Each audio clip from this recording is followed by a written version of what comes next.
സംസ്ഥാന യൂത്ത് കോൺഗ്രസ് കമ്മിറ്റിയുടെ സംസ്ഥാന പഠന ക്യാമ്പ് പ്രഖ്യാപിക്കുന്നതുമായി ബന്ധപ്പെട്ടിട്ടാണ് ഇപ്പോൾ ഈ മാധ്യമ സമ്മേളനം വിളിച്ചു ചേർത്തിരിക്കുന്നത്.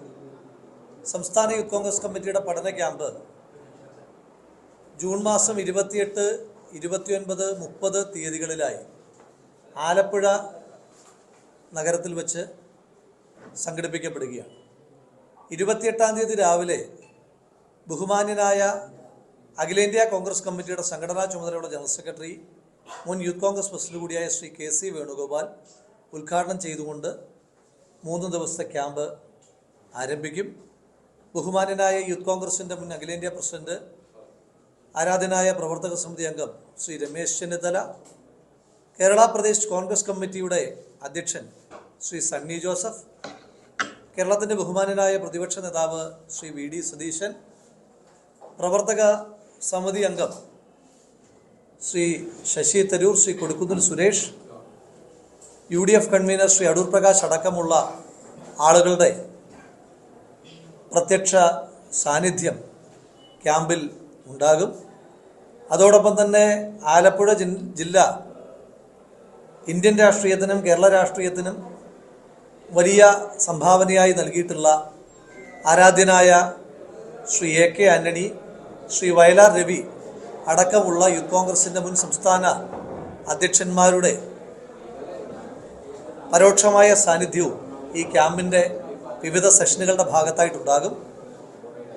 ഇന്ത്യൻ നാഷണൽ കോൺഗ്രസ് രൂപീകരിക്കപ്പെടുന്ന സമയത്ത് മുന്നോട്ട് വെച്ച 3 പ്രധാനപ്പെട്ട പ്രത്യയശാസ്ത്രങ്ങൾ, സേവ, സത്യ, സംഘർഷ്, ആ 3 പ്രത്യയശാസ്ത്രങ്ങളാണ് ക്യാമ്പിൻ്റെ പേരായി തിരഞ്ഞെടുത്തിട്ടുള്ളത്.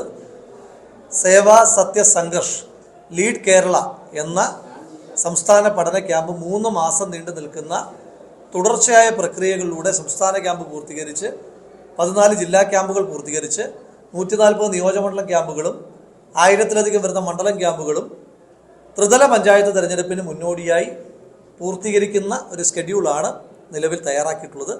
ആ ക്യാമ്പിന് മുഴുവൻ മാധ്യമ സുഹൃത്തുക്കളെയും ക്യാമ്പിൻ്റെ അനുവദിക്കപ്പെട്ടിട്ടുള്ള സെഷനുകളിലേക്ക് സ്വാഗതം ചെയ്യുകയാണ്.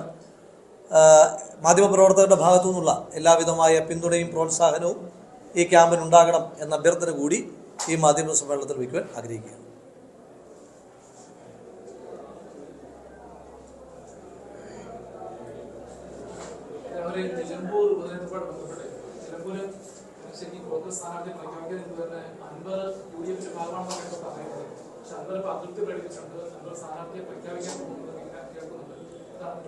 കേൾക്കുന്നതെല്ലാം സത്യമാകണമെന്നില്ലല്ലോ. മാത്രമല്ല, അതിൻ്റെ ഏറ്റവും വലിയ നേർസാക്ഷ്യം പറയാൻ പറ്റുന്ന ഒരാളാണ് ഞാൻ. കഴിഞ്ഞ പാലക്കാട് ഉപതെരഞ്ഞെടുപ്പുമായിട്ട് ബന്ധപ്പെട്ട് എത്ര വാർത്തകളായിരുന്നു വന്നത്. ആ വാർത്തകൾ എത്രണ്ണം സത്യമായിട്ടുണ്ട് എന്ന് നമുക്ക് എല്ലാവർക്കും അറിയാമല്ലോ. അപ്പോൾ അതുകൊണ്ട് അദ്ദേഹം അത്തരത്തിൽ ഏതെങ്കിലും ഒരു അതൃപ്തി പ്രകടിപ്പിച്ചതായിട്ട് എൻ്റെ ശ്രദ്ധയിൽപ്പെട്ടിട്ടില്ല. അദ്ദേഹം അങ്ങനെ എന്തെങ്കിലും പറഞ്ഞതായിട്ടും എൻ്റെ ശ്രദ്ധയിൽപ്പെട്ടിട്ടില്ല. അപ്പോൾ അതുകൊണ്ട് അത്തരത്തിലുള്ള കാര്യങ്ങൾക്ക് അടിസ്ഥാനമില്ല. വളരെ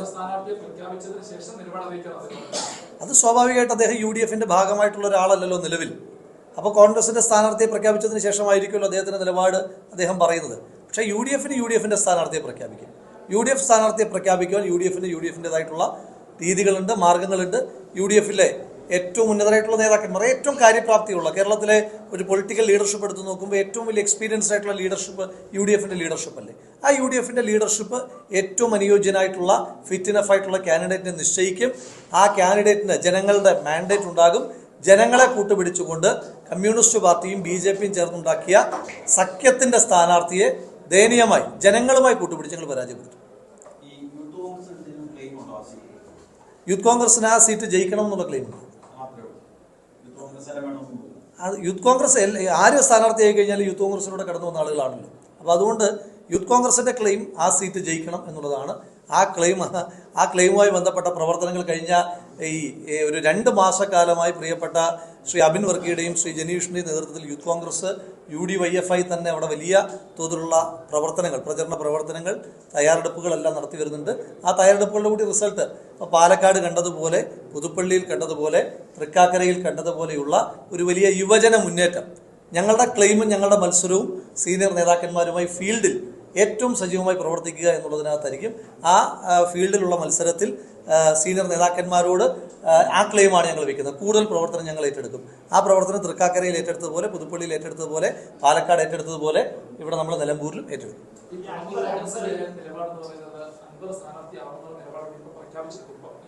കേട്ടില്ല.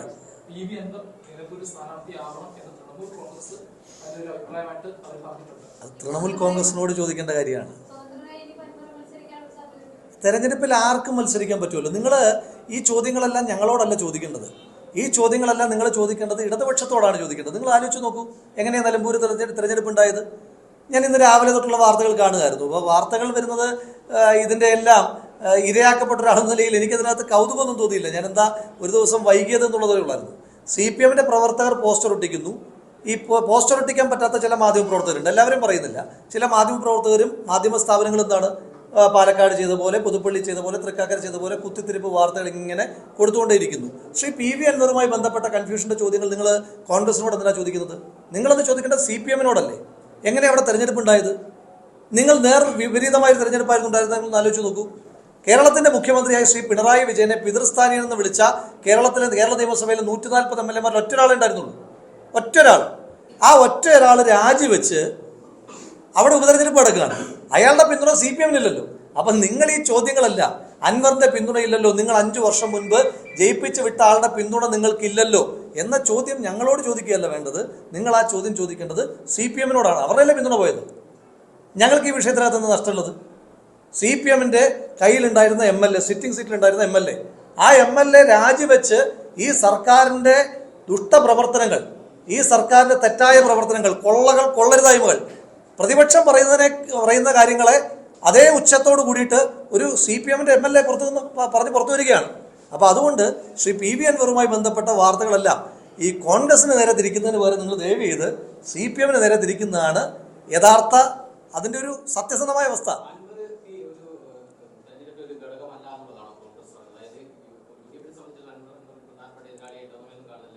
അല്ല, ഈ തെരഞ്ഞെടുപ്പിൻ്റെ ഒരു കാരണക്കാരൻ ശ്രീ PV അൻവർ അല്ലേ.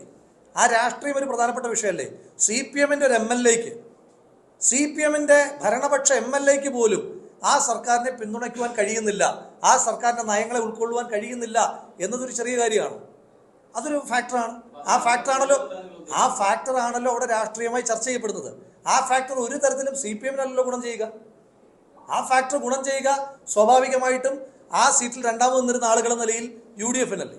അപ്പോൾ അതിൻ്റെ മെച്ചം ഞങ്ങൾക്കുണ്ടാകും. ആധികാരികമായ വിജയം ഉറപ്പിച്ചു പറയുന്നു. നിലമ്പൂർ മണ്ഡലത്തിൻ്റെ ചരിത്രത്തിലെ ഏറ്റവും വലിയ ഭൂരിപക്ഷം അത് ഇത്തവണ മത്സരിക്കുന്ന UDF സ്ഥാനാർത്ഥിക്കുണ്ട്. അതിപ്പോൾ സ്ഥാനാർത്ഥി നിർത്തിയാലും ഡമ്മിയാണല്ലോ. അവരൊരുമിച്ചല്ലേ മത്സരിക്കുന്നത്. CPM-ഉം BJP ഒന്നിച്ചാണ് മത്സരിക്കുന്നത്. സ്ഥാനാർത്ഥിയെ നിർത്തുമോ ഇല്ലയോ, ഒരു ഡമ്മി ഉണ്ടോ ഇല്ലയോ എന്നുള്ളത് പിന്നത്തെ വിഷയം, അതവരുടെ ഇഷ്ടം. പക്ഷേ CPM-ഉം BJP-യും അങ്ങനെ ഒരു സഖ്യം ഉണ്ടാക്കിയാലും അവരുടെ പ്രവർത്തകർ പോലും അംഗീകരിക്കില്ല എന്നുള്ളതിൻ്റെ ഏറ്റവും വലിയ തെളിവാണ് പാലക്കാട്. സഖ്യമായിട്ടല്ലേ മത്സരിച്ചത്, സഖ്യമായിട്ടല്ലേ അവിടെ സമരങ്ങൾ ചെയ്തത്, സഖ്യമായിട്ടല്ലേ ആക്ഷേപങ്ങളും ആരോപണങ്ങളും ഉന്നയിച്ചത്.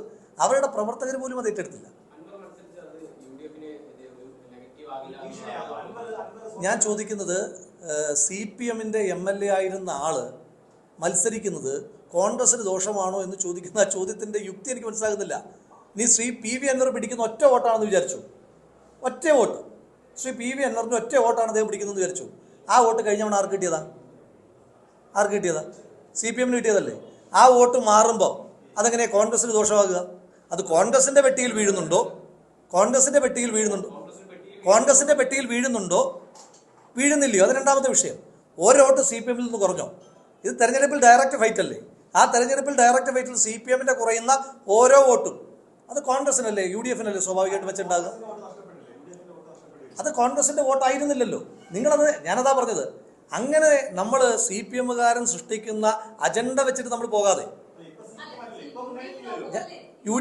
അദ്ദേഹം UDF-ന്റെ ഏതെങ്കിലും ഒരു സഖ്യകക്ഷി ഒന്നും അല്ലല്ലോ ശ്രീ PV അൻവർ. ശ്രീ PV അൻവർ സ്വതന്ത്രമായ നിലപാട് സ്വീകരിക്കുന്ന ഒരാൾ.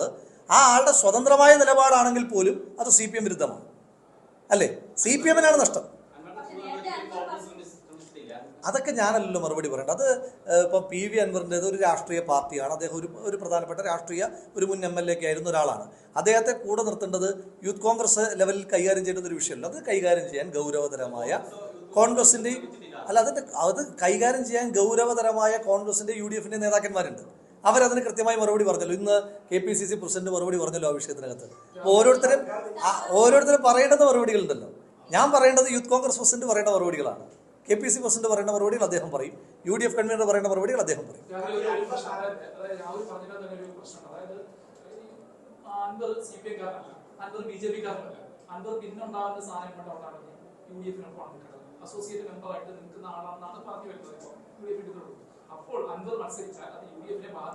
ഒന്നാമത്തെ കാര്യം ശ്രീ PV അൻവർ മത്സരിക്കുമോ ഇല്ലയോ എന്ന് തീരുമാനിച്ചിട്ടില്ലല്ലോ. അത് തീരുമാനിച്ചതിന് ശേഷം നമുക്ക് ആ ചർച്ചയിലേക്ക് പോകാം. അങ്ങനെ തീരുമാനിച്ചാൽ പോലും ആ കുറയുന്ന ഒരു വോട്ട് CPM-ന്റെ വോട്ടാണ് കുറഞ്ഞത് അല്ലേ? നഷ്ടമാർക്കാണ് CPM-ല്ലേ? CPM-ന്റെ ഒരു വോട്ട് കുറഞ്ഞു.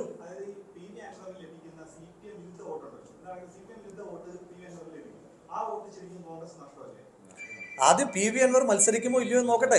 നമ്മൾ തെരഞ്ഞെടുപ്പിൽ സത്യം പറഞ്ഞാൽ തെരഞ്ഞെടുപ്പിന്റെ ഔദ്യോഗികമായ ഡിക്ലറേഷൻ പോലും ആയിട്ടില്ലല്ലോ. സ്ഥാനാർത്ഥികൾക്ക് നോമിനേഷൻ കൊടുക്കേണ്ട സമയമായിട്ടില്ലല്ലോ.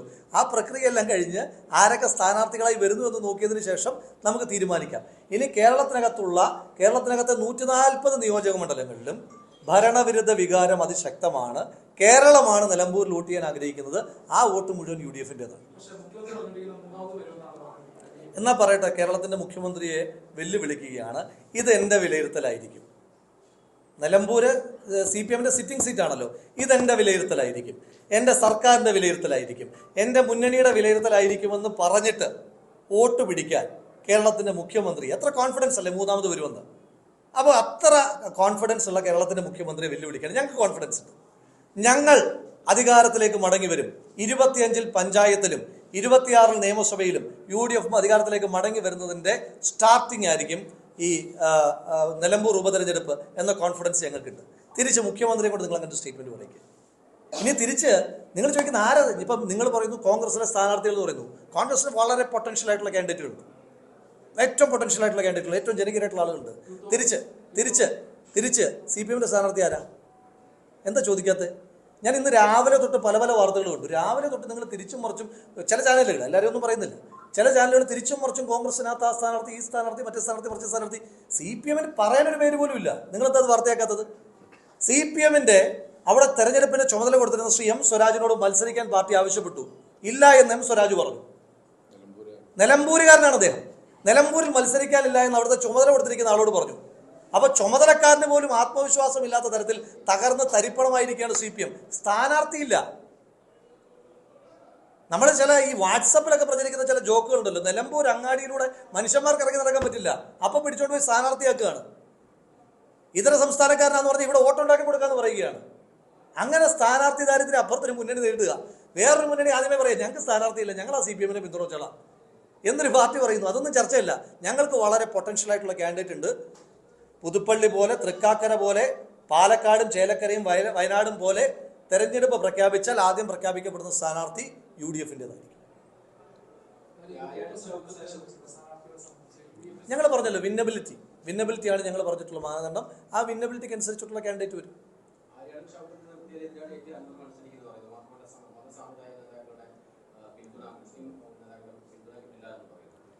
ഞാനത് കേട്ടിട്ടില്ല.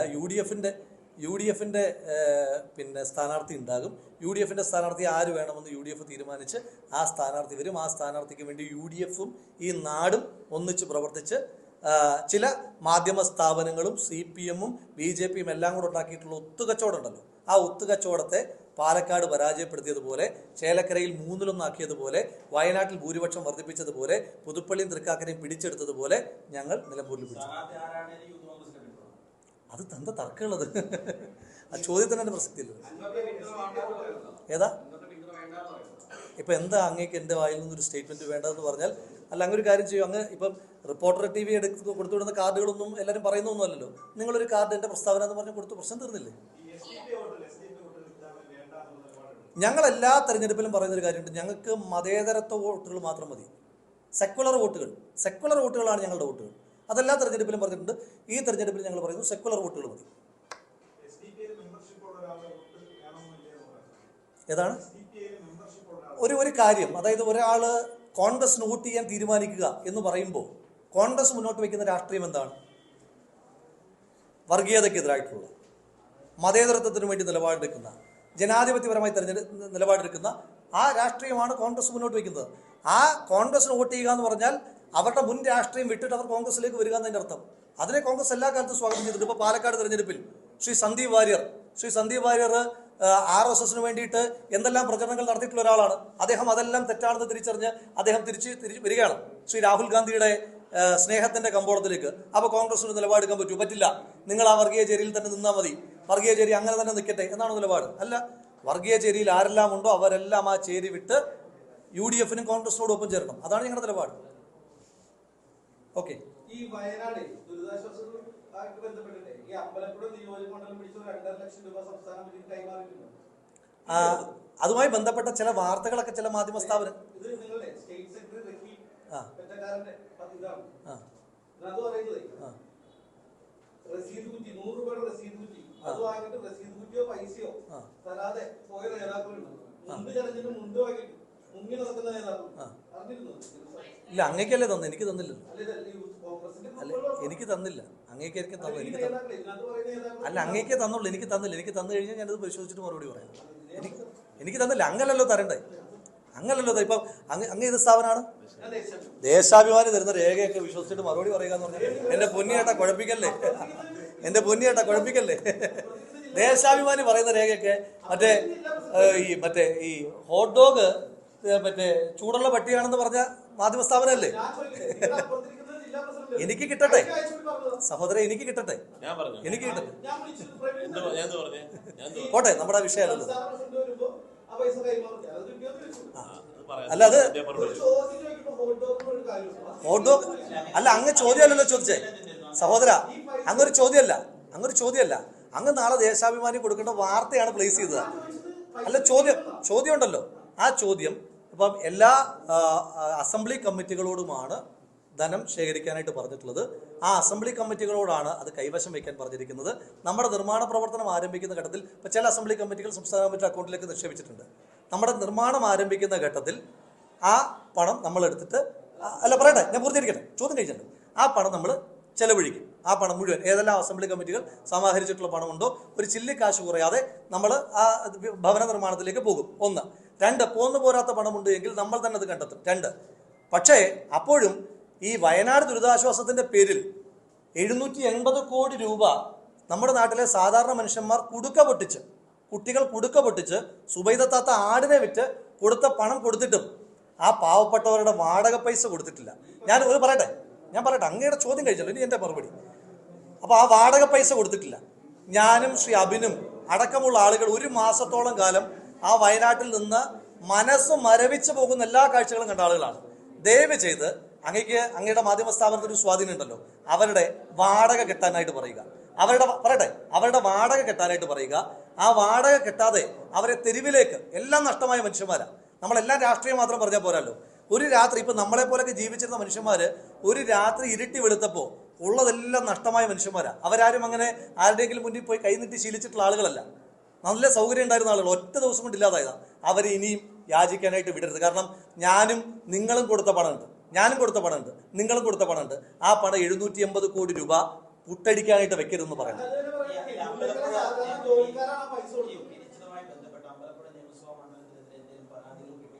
ഒരു പരാതിയും കിട്ടിയിട്ടില്ല.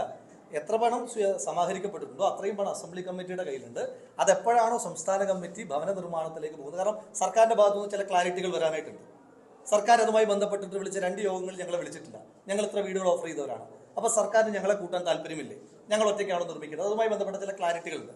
ആ ക്ലാരിറ്റികൾ വന്നാൽ യൂത്ത് കോൺഗ്രസിൻ്റെതായ 30 ഭവനങ്ങൾ ഉണ്ടാകും. ആ 30 ഭവനങ്ങൾ ഉത്തരവാദിത്തത്തോടു കൂടി അമ്പലപ്പുഴ അസംബ്ലി കമ്മിറ്റി മാത്രമല്ല, അമ്പലപ്പുഴയും അരൂരും ആലപ്പുഴയും ചേർത്തലയും കായംകുളവും എന്ന് വേണ്ട കേരളത്തിലെ 140 നിയോജകമണ്ഡലം കമ്മിറ്റികളും സമാഹരിച്ചിട്ടുള്ള പണം അതിനകത്തേക്ക് എത്തുകയും ചെയ്യും.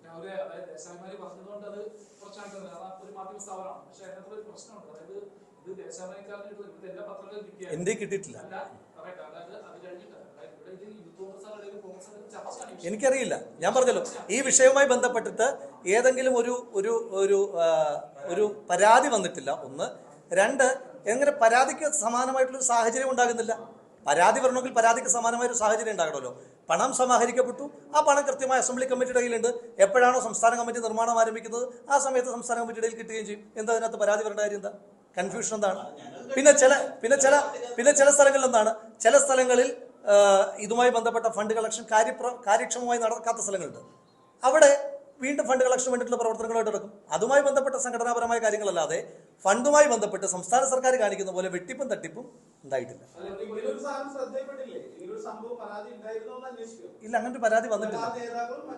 അങ്ങനൊരു പരാതി എനിക്ക് വന്നിട്ടില്ല. ഇല്ല, അങ്ങനത്തെ പരാതി ഇല്ല. നമ്മുടെ പൈസ അക്കൗണ്ടിലേക്ക് നിക്ഷേപിക്കാനായിട്ട് നിയോജക കമ്മിറ്റി പ്രസിഡന്റുമാരോട് നേരിട്ടാണ് പറഞ്ഞിട്ടുള്ളത്. അതുമായി ബന്ധപ്പെട്ട് പൈസ അവരുടെ കയ്യിലുണ്ട്. ആ പൈസ എപ്പോഴാണ് ആവശ്യപ്പെട്ടത് അന്നേരം കൊടുക്കാമെന്ന് ആ കളക്ട് ചെയ്ത് അന്ന് ചാർജ് ഉണ്ടായിരുന്ന അവിടെ സമ്മതിച്ചിട്ടുണ്ട്.